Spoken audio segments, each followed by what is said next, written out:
Hello students, welcome to Unorthodox Learning YouTube channel. Today we will discuss the very first poem of your book, that is The Heart of the Tree by Henry Berner. The Heart of the Tree is a poem which the first line of every stanza in the poem, the poet is asking a question. Means every stanza starts with a question. What does he plant who plants a tree? By this, the poet wants the readers to think about the answer and then he himself gives the answer. Berner appreciates trees not only for their aesthetic value but also for their role in human welfare.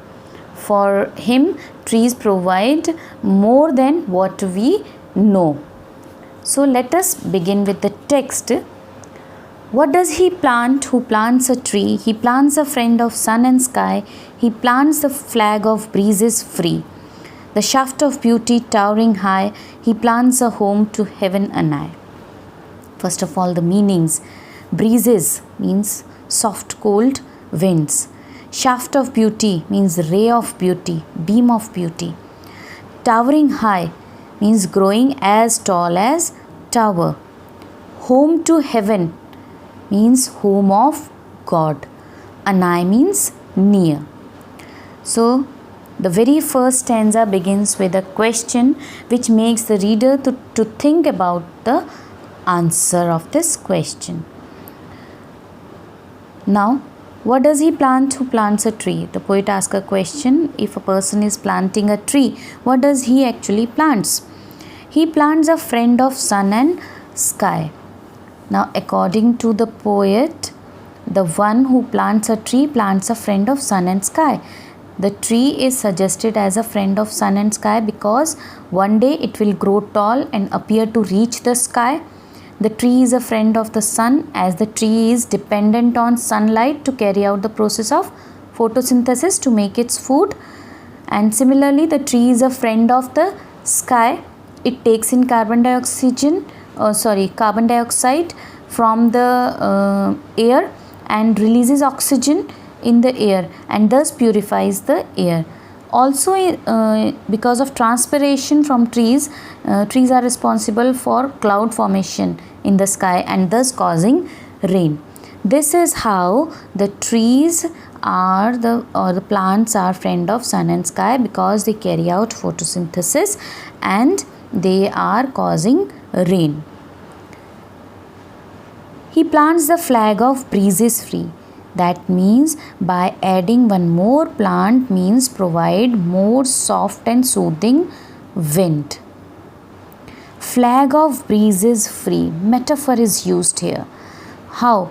Because as the flag flutters in the soft breeze, just like that, the leaves and the branches of the trees flutter because of the soft breeze. So the trees branches are compared to branches and leaves are compared to the flags, and the stem of the long narrow stem of the trees compared to the shaft or the pole with which holds that flag. One thing is flag with a pole with a shaft. Another thing is tree with leaves and branches and stem. Stem is compared to the pole of the pole on which the flag is fastened. Branches and leaves are compared to the flag which flutters in the breeze. The shaft of beauty towering high. Shaft of beauty means like a flag flutters freely in the breeze, the leaves of the tree flutters and it appears that the tree have made home closer to heaven. Shaft of beauty means a ray of beauty, beam of beauty which is towering high. Towering high means growing as tall as tower. He plants a home to heaven and I. The one who is planting a tree, he is planting or making a home near heaven. Heaven means home of God, near sky. Anai means near. So the one who is planting a tree, he plants a friend of sun and sky. How? Because the plants carry out photosynthesis by using sunlight, and they give rain, which is caused by the cloud formation which is done in sky. So this is how the plant is a friend of sun and sky. He plants the flag of breeze is free. Comparison is made. Metaphor is used in this line because the trees, leaves and branches are compared to the flag, and the long narrow stem of the plant is compared to the shaft of the flag. Now the shaft of beauty towering high means that ray of beauty, beam of beauty is growing as tall as tower, and he plants a home to heaven and earth. The person who is planting a tree is creating a home near home of God, that is sky. For song and mother croon of bird in hushed and happy twilight heard, the treble of heaven's harmony, these things he who plants a tree. The man plants a tree, tree and plants it for the mother bird who sings to her young ones happily with soft and gentle voice in the twilight. The bird's high-pitched tune adds to the pleasant harmony of the universe. For the song and mother croon of bird. Mother croon means that soft song which the mother bird sings for her young baby bird. So mother croon is the soft song that mother bird is singing to her young ones. The tree provides shelter to the birds. The mother bird build their nest in order to take care of the baby bird. They sing songs and lullaby to them in hushed and happy twilight heard. Hushed means calmed, silenced. Twilight means the faint light at the end of the day after the sun has gone down.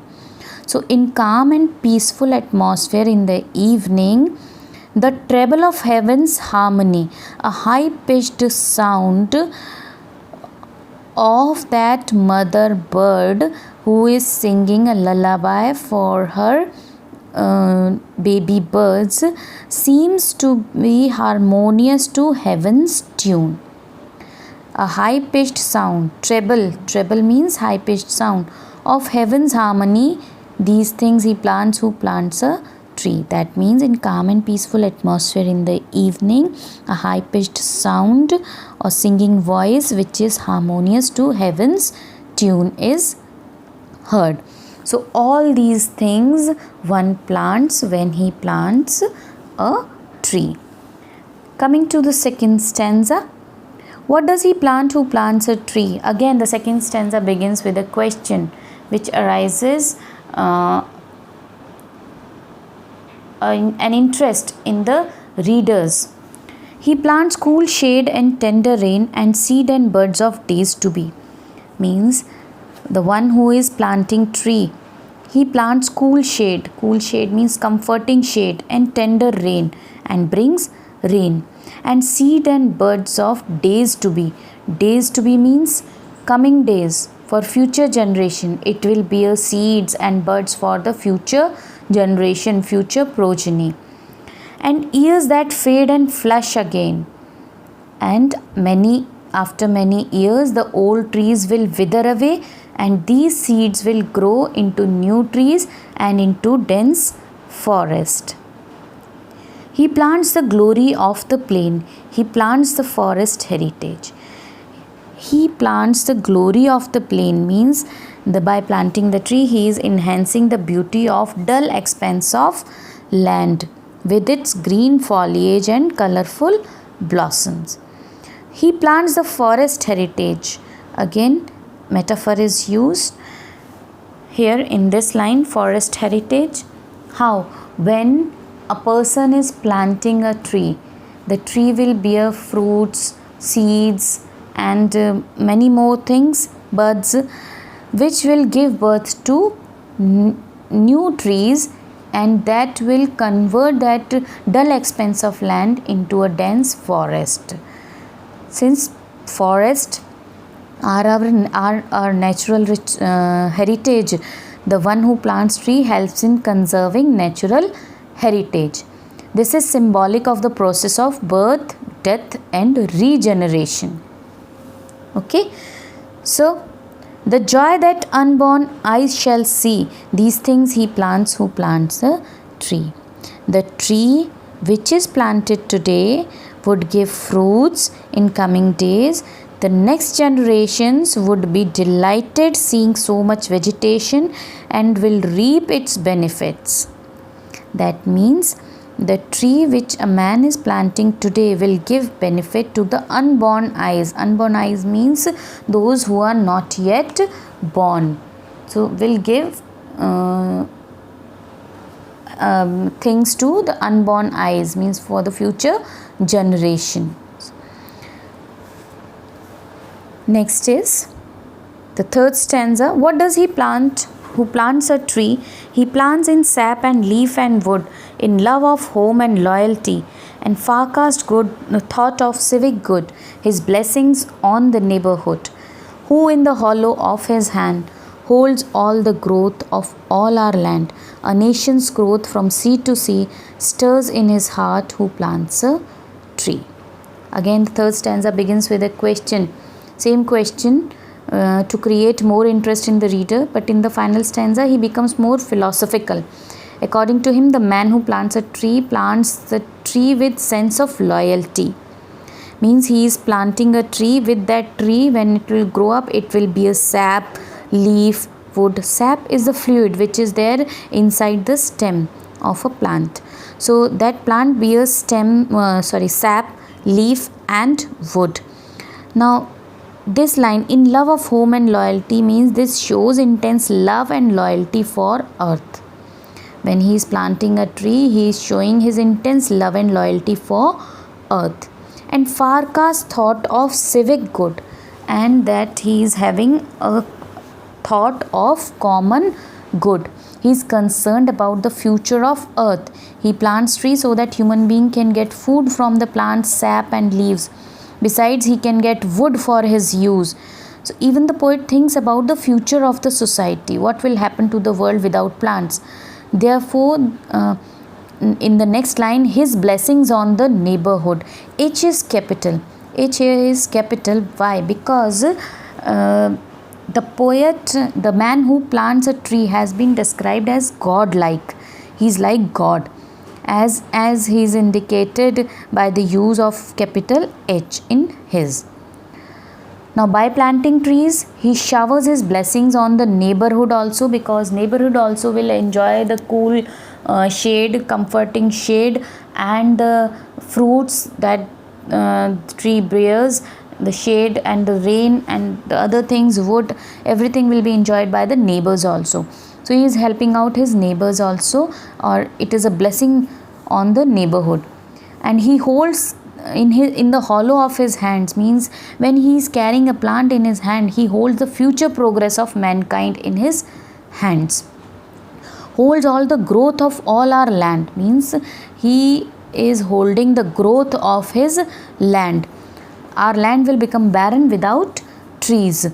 So a nation's growth from sea to sea stirs in his heart who plants a tree. Means there is a thought or excitement. Stirs means excites. His heart is excited because of the thought that his nation will grow from one end of the world to the other end. And how will it grow? By planting trees. It will provide more energies and more things to his nation. So by planting the trees, the poet become more anxious and could see that the growth of the universe is possible only by planting trees. So with this we come to an end of this explanation. The theme of the poem is importance of trees for our survival. This theme you know, and concern for the future of earth. The poet is concerned for the future of earth because he is using these words like harvest, coming age and unborn eyes. All these words suggest that the poet is concerned about the future. of earth. So many lines, literary device alliteration is used. In the line, he plants a friend of sun and sky. The sound of letter S is repeated. He plants the flag of breezes free. Sound of letter F is repeated. So alliteration is used. He plants a home to heaven and I. Again H is repeated. Sound of letter H is repeated. In hushed and happy twilight heart. So sound of letter H is repeated in this line also. Alliteration is used. And ears that fade and flush again. Sound of letter F is repeated in this line. So here in this line, alliteration is used. Rest all the poetic devices I have told you in the explanation. So this is now explanation is complete. Please subscribe to Unorthodox Learning. Don't forget to click on the bell icon. Hit that like button if you enjoyed learning, and please write down your doubts in the comment section. Thank you.